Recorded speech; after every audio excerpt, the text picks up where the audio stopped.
Hello everyone, स्वागत है आप सभी का अपने इस YouTube channel online study zone में। तो आज हम लोग बात करने वाले हैं जलवायु पे। कल हम लोगों ने भूगोल का सामान्य परिचय और भौतिक विभाजन को देखा था। आज हम लोग जलवायु को कवर करेंगे। तो चलिए शुरू करते हैं। किसी क्षेत्र की जलवायु को निर्धारित करने वाला मुख्य कारक कौन सा है? तो ये होता है आपका अक्षांशीय अवस्थिति। जलवायु को नियंत्रित करने वाले कारकों से संबंधित शब्द। तो देखिए, जलवायु को नियंत्रित करने वाले कारकों के लिए एक शब्द लैंडफॉर्म का प्रयोग किया जाता है जो जलवायु को प्रभावित करते हैं। एल फॉर लैटिट्यूड जो होता है आपका अक्षांश, ए फॉर अल्टीट्यूड जो कि होती है ऊंचाई, N for nearness from sea यानी समुद्र से निकटता, D for direction of wind पवनों की दिशा, एफ फॉर फॉरेस्ट जो कि होता है आपका पवन, ओ फॉर ओशियन करंट समुद्री धारा, आर फॉर रेनफॉल यानी वर्षा, एम फॉर माउंटेन पहाड़ या फिर पर्वत, एस फॉर सॉइल यानी मिट्टी। ये जो सभी वर्ड दिए गए हैं ये सब जलवायु को प्रभावित करने वाले ये कारक हैं। इनको आप लोग अच्छे से याद रखिएगा। भारत में ग्रीष्मकालीन मानसून के प्रवाह की सामान्य दिशा क्या है? तो ये है आपका दक्षिण पश्चिम से उत्तर पूर्व। भारत के उत्तरी पश्चिमी मैदानों में शीत ऋतु में किसके प्रभाव से वर्षा होती है? तो उत्तरी पश्चिम मैदानों में शीत ऋतु में किसके प्रभाव से वर्षा होती है? तो ये आपका पश्चिमी विक्षोभ के प्रभाव से ये वर्षा होती है। भारत के किन राज्यों में शरद ऋतु में वर्षा होती है? तो शरद ऋतु में पंजाब, तमिलनाडु एवं आंध्र प्रदेश में वर्षा होती है। भारत में औसत वार्षिक वर्षा कितनी है? ये है आपका लगभग 125 सेंटीमीटर। भारत में सर्वाधिक वर्षा किन क्षेत्रों में होती है? तो पश्चिमी घाट, पूर्वी हिमालय और मेघालय में। भारत में उष्णकटिबंधीय मानसूनी जलवायु पाई जाती है तथा यहाँ सर्वाधिक वर्षा दक्षिण पश्चिम मानसून द्वारा होती है। जलवायु को मानसूनी जलवायु कहा जाता है। देखिए, भारत में उष्णकटिबंधीय मानसूनी जलवायु होती है तथा सर्वाधिक वर्षा दक्षिण पश्चिम मानसून के द्वारा होती है और जलवायु को मानसूनी जलवायु कहा जाता है। भारतीय उपमहाद्वीप पर ग्रीष्म ऋतु में उच्च ताप और निम्न दाब हिंद महासागर से वायु का कर्षण करते हैं जिनके कारण प्रभावित होती है। तो ये आपका दक्षिण पश्चिम मानसून ही प्रभावित होता है। व्यापारिक पौने, तो व्यापारिक पौने आपकी 0 डिग्री से 30 डिग्री की उत्तरी अक्षांश एवं दक्षिण अक्षांश के मध्य बहने वाली ये पौने हैं। आपकी व्यापारिक पौने दोनों गोलार्धों में होती है। 0 डिग्री से 30 डिग्री उत्तरी एवं दक्षिण अक्षांशों के मध्य बहने वाली पौने हैं। पश्चिम बंगाल और असम में ग्रीष्म ऋतु में चलने वाली पवनों को स्थानीय भाषा में क्या कहते हैं? तो ये काल बैसाखी और चाय वर्षा के नाम से इन्हें जाना जाता है। भारत में सबसे कम वर्षा वाला स्थान, तो ये है आपका लेह। कोपेन ने वर्ष 1918 में विश्व की जलवायु को कितने भागों में विभाजित किया था? तो ये है आपका 5 भागों में विभाजित किया था। और उनके जलवायु निर्धारण का आधार क्या था? तो ये वार्षिक एवं मासिक औसत तापमान, वार्षिक एवं मासिक वर्षा और वनस्पति इनके जलवायु निर्धारण का आधार था। कोपेन की योजना के अनुसार भारत के जलवायु प्रदेश, तो कोपेन ने अंग्रेजी के बड़े अक्षरों ABCD का प्रयोग करके जलवायु को मुख्य रूप से 5 समूहों में विभाजित किया था इन्होंने, ABCD और E। AMW लघु शुष्क ऋतु मानसूनी जलवायु होती है जो गोवा के दक्षिण में भारत का पश्चिमी तट के बीच ये पाई जाती है आपकी। AS ये है आपका शुष्क ग्रीष्म ऋतु जो कि तमिलनाडु का कोरोमंडल तट के पास ही मिलती है। AW उष्णकटिबंधीय सवाना जलवायु, कर्क रेखा के दक्षिण में प्रायद्वीपीय पठार का अधिकांश भाग इसके अंतर्गत आता है जो कि है आपका AW। BSHW अर्ध शुष्क स्टेपीज जलवायु, ये आपके उत्तरी पश्चिमी गुजरात, पश्चिमी राजस्थान और पंजाब के कुछ भागों में यहाँ पे ये पाई जाती है। BWHW ये है आपका उष्ण मरुस्थलीय जलवायु, राजस्थान का सबसे पश्चिमी भाग इसके अंतर्गत आता है।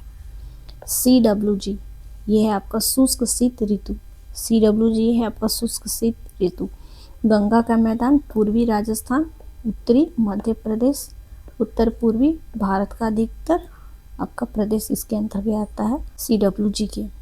अगला है आपका DFC लघु ग्रीष्म तथा शीत आर्द्र ऋतु, ये अरुणाचल प्रदेश, सिक्किम और असम के अंतर्गत में आता है।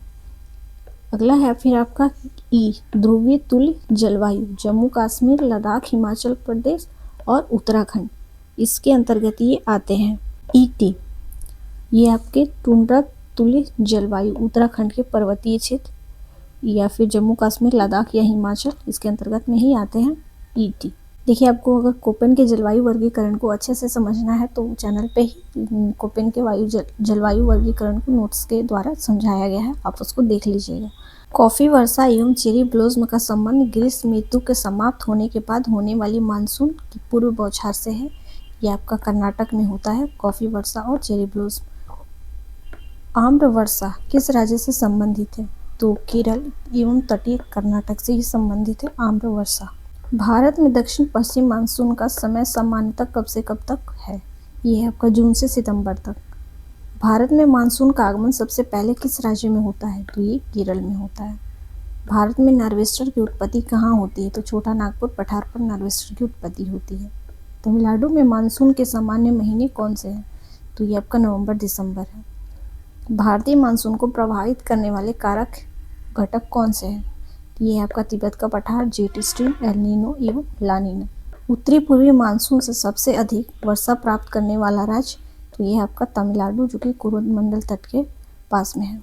भारत के किन क्षेत्रों में औसत वार्षिक वर्षा 200 मिलीमीटर होती है? ये जम्मू कश्मीर और पश्चिमी राजस्थान में। अमृतसर एवं शिमला लगभग एक ही अक्षांश पर स्थित है, किंतु इनकी जलवायु में विभिन्नता का मुख्य कारण क्या है? तो इनकी ऊंचाई में विभिन्नता के कारण ऐसा होता है। भारत में सर्वाधिक दैनिक तापांतर किस स्थान पर पाया जाता है? तो ये राजस्थान के मरुस्थलीय क्षेत्रों में होता है। भारत में मानसून के प्रस्फोट के लिए किससे उत्तरदायी माना जाता है?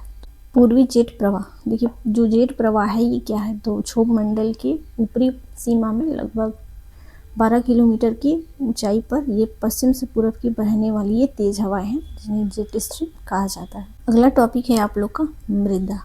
भारत की मृदाओं का वर्गीकरण। उत्पत्ति, रंग, संयोजन तथा अवस्थिति के आधार पर इन्हें 8 भागों में विभाजित किया गया है। देखिए कौन कौन से हैं।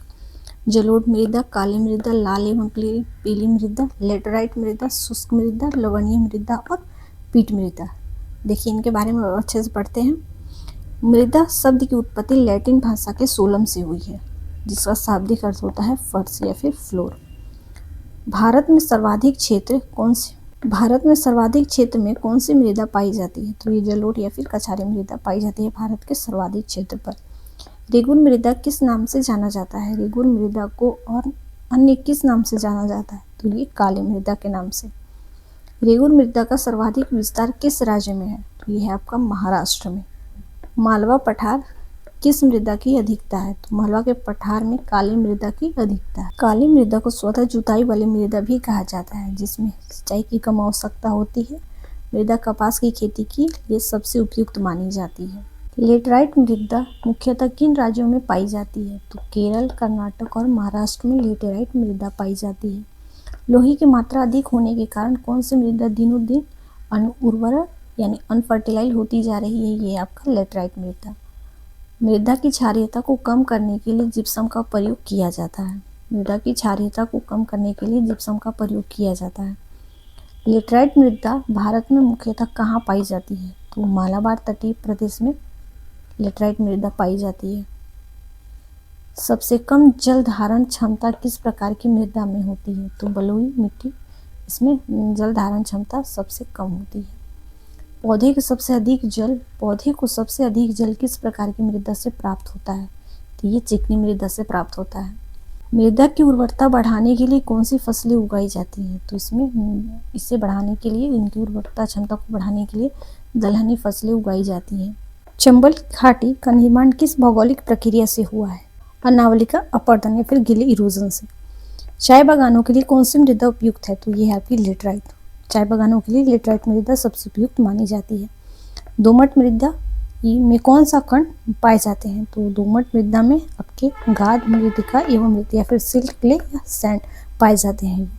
भारत की मृदाओं में किस सूक्ष्म तत्व की सर्वाधिक कमी है? तो यह है आपके जस्ता की सर्वाधिक कमी पाई जाती है भारत की मृदाओं में। गंगा के मैदान की पुरानी जलोढ़ मृदा कहलाती है, ये आपकी भांग खादर जो है आपकी नई जलोढ़ मृदा कहलाती है।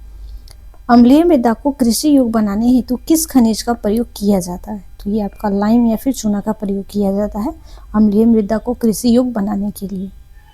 भारत में सर्वाधिक क्षारीय मृदा किस राज्य में पाई जाती है? तो ये उत्तर प्रदेश में पाया जाता है आपका क्षारीय मृदा। लवणीय मृदा में नाइट्रोजन एवं चूने की अल्पता पाई जाती है। लवणीय मृदा में चूने एवं नाइट्रोजन की अल्पता पाई जाती है। जैव मृदा का रंग नीला क्यों होता है? तो ये अम्लीय एवं फेरस आयरन के कारण इनका रंग नीला होता है।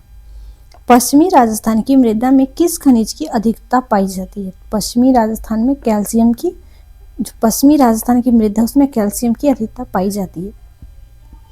मरुस्थलीय मृदा में किस पोषक तत्व का अभाव होता है? मरुस्थलीय मृदा में नाइट्रोजन का अभाव होता है। मृदा अपरदन को किस प्रकार रोका जा सकता है? तो ये वनारोपण के द्वारा मृदा अपरदन को रोका जा सकता है। देखिए यहाँ पे एक पॉइंट लिखा गया है, लाल एवं पीली मृदा अम्लीय प्रकृति की होती है, जिसमें नाइट्रोजन, फास्फोरस एवं ह्यूमस जो कि जैव पदार्थ है इनकी कमी होती है। अब यहाँ से हम कुछ वनस्पति के बारे में पढ़ेंगे। भारत में सर्वाधिक वृहद क्षेत्र में किस प्रकार के वन पाए जाते हैं? तो भारत में सर्वाधिक वृहद क्षेत्र पे उष्णकटिबंधीय शुष्क पर्णपाती वन पाए जाते हैं। उष्णकटिबंधीय सदाबहार वन क्षेत्रों में औसत वर्षा कितनी होती है? तो 200 सेंटीमीटर से अधिक होती है। भारत में सिनकोना वृक्ष कहाँ पाया जाता है? तो ये दार्जिलिंग में पाया जाता है। सिनकोना वृक्ष का उपयोग किस में होता है? तो मलेरिया की जो दवा बनती है कुनैन, उसमें सिनकोना के वृक्ष के छालों का प्रयोग किया जाता है। कथा बनाने हेतु किस वृक्ष की लकड़ी का प्रयोग होता है? तो ये खैर। सामाजिक वानिकी में प्रयुक्त बहुउद्देशीय वृक्ष का उदाहरण है खिजड़ी या फिर खेतरी। भारत में वन संरक्षण अधिनियम किस वर्ष पारित किया गया था? तो ये 1980 में पारित किया गया था। सागौन तथा साल के वृक्ष किस प्रकार के वनों में पाए जाते हैं? तो उष्णकटिबंधीय पर्णपाती वनों में ये पाए जाते हैं। पश्चिमी हिमालय की शीतोष्ण पेटी में देवदार वृक्षों की बाहुल्य है। पश्चिमी हिमालय में जो कि शीतोष्ण पेटी में बहुदार वृक्षों का बाहुल्य है। भारत के किस राज्य में सबसे अधिक सागौन के वन पाए जाते हैं? तो ये मध्य प्रदेश में पाए जाते हैं। समुद्र तल से सर्वाधिक ऊंचाई पर पाया जाने वाला वृक्ष, तो ये है आपका देवदार। चिपको आंदोलन के प्रणेता थे आपके सुंदरलाल बहुगुणा, चिपको आंदोलन के प्रणेता थे। भारतीय वन संरक्षण की स्थापना कब हुई थी? तो ये 1 जून 1981 को हुआ था। यहाँ से अब कुछ महत्वपूर्ण उद्यान और वन्यजीव अभयारण्य को देखेंगे। भारत का सबसे बड़ा वनस्पति उद्यान कहाँ स्थित है? तो ये कोलकाता में स्थित है। काजीरंगा राष्ट्रीय उद्यान जो कि है आपका असम में किसके लिए प्रसिद्ध है? तो एक सींग वाले गेंडे के लिए प्रसिद्ध है। महात्मा गांधी मरीन राष्ट्रीय उद्यान किस राज्य में अवस्थित है? तो ये आपका अंडमान निकोबार द्वीप समूह पर ही अवस्थित है महात्मा गांधी मरीन राष्ट्रीय उद्यान। जीवाश्म नेशनल पार्क अवस्थित है, तो ये मांडला मध्य प्रदेश में है जीवाश्म नेशनल पार्क। कान्हा राष्ट्रीय उद्यान जो कि मध्य प्रदेश में है, ये किसके लिए प्रसिद्ध है? तो रॉयल बंगाल टाइगर के लिए प्रसिद्ध है आपका। वर्ष 1983 में स्थापित नामदफा राष्ट्रीय उद्यान किस राज्य में स्थित है? तो ये अरुणाचल प्रदेश में है नामदफा राष्ट्रीय उद्यान। बांदीपुर राष्ट्रीय उद्यान ये आपका कर्नाटक में है, इसकी स्थापना 1974 में की गई थी। नगरहौल राष्ट्रीय उद्यान कर्नाटक में स्थित है, इसका नाम परिवर्तन करके राजीव गांधी राष्ट्रीय उद्यान कर दिया गया है। नौकरेक जैव मंडल क्षेत्र किस राज्य में अवस्थित है? तो ये आपका मेघालय में है नौकरेक। भारत का प्रथम राष्ट्रीय उद्यान जो कि है जिम कार्बेट राष्ट्रीय उद्यान, ये आपका उत्तराखंड में स्थित है। रणथंभौर वन्यजीव विहार किस राज्य में है? ये आपका राजस्थान में स्थित है। सिंपलीपाल वन्यजीव अभयारण्य उड़ीसा के किस राज्य में, किस जिले में स्थित है? उड़ीसा के ये मयूरभंज जिला में स्थित है सिंपलीपाल वन्यजीव अभयारण्य। भरतपुर पक्षी विहार राजस्थान भारत में साइबेरियन सारस के लिए प्रसिद्ध है, इसे केवलादेव घना पक्षी विहार के नाम से भी जाना जाता है। भरतपुर पक्षी विहार ये साइबेरियन सारस के लिए फेमस है ये राजस्थान में, और अब इसे केवलादेव घना पक्षी विहार के नाम से जाना जाता है। बांधवगढ़ राष्ट्रीय उद्यान मध्य प्रदेश में, बांधवगढ़ राष्ट्रीय उद्यान ये मध्य प्रदेश में, इसकी स्थापना 1968 में की गई थी। एकमात्र अभयारण्य जहाँ कश्मीरी स्ट्रैक पाया जाता है, तो ये दाचीग्राम राष्ट्रीय उद्यान जो कि जम्मू कश्मीर में है, ये एकमात्र ऐसा अभयारण्य है जहाँ कश्मीरी स्ट्रैक पाए जाते हैं। जंगली गधा कहाँ पाया जाता है? तो ये कच्छ के रण में पाया जाता है जंगली गधा। शेर की पूंछ वाली मकाऊ मुख्यतः पाया जाता है, ये साइलेंट वैली राष्ट्रीय उद्यान जो कि केरल में है, ये वहाँ पाया जाता है। मधुमलाई पशु विहार किन 2 राज्यों की सीमा पर स्थित है? तो ये कर्नाटक एवं केरल के सीमा पर स्थित है।